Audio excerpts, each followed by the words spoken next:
Açlıq İdarəsinin sabiq başlığı Qozog'istondan tutub ketildi.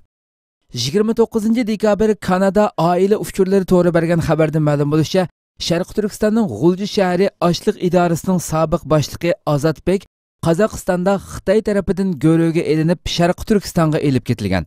Xabarda 41 yoshlik Ozodbek Qozog'iston nupusiga o'tgili 3 oy bo'lmay turib, Qozog'istonning Erkin savdo rayonida puxroch kiyingan Xitoy soqchilari tarafidan go'ro'ga elinib Sharq Turkistonga elib ketilganligi. Bu ahvol 7 dekabr bilinib, Ozodbekning oilasi Qozog'iston Tashqi ishlar ministrligidan yordam so'raganligi.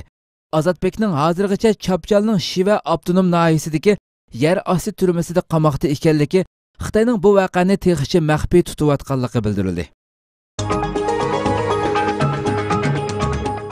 Eronda hukumatga qarshi namoyish davomlashmoqda. 1 yanvar AP News xabarida bildirilishicha, Eronning Mashhad shahrida payshanba kuni boshlangan namoyish hozirgacha Eronning 13 shahriga kengaydi. Namoyishchilar soqchi idoralari, harbiy bazalar va davlat binolariga hujum qilmoqda. Soqchilar bilan namoyishchilarning to'qinishida hozirgacha o'lganlarning soni 12 ga yetdi. Eron prezidenti Hasan Ruhani Eron hukumat kabineti tarafidan navbatdagi namoyishlarni muzokara qilish uchun chaqirilgan jiddiy yig'inni so'z qilib, xalqni dushmanning kuch ko'rsatishlariga qarshi sagak bo'lishga chaqirdi. Amerika prezidenti Donald Trump bugun Twitterda yozgan uchurida Eron uchun o'zgarish vaqtining kelganligini bildirdi. Afg'onistonning Mazari Sharifda avtomobil bomba voqeasi yuz berdi.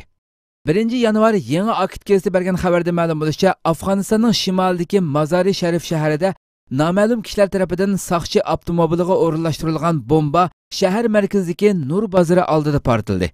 Hujumda 2 soqchi 11 kishi yordar bo'lgan bo'lib, yordarlarning ahvolining og'ir ekanligi xabar qilindi. Isroiliya G'azzaga yana havodan hujum qildi.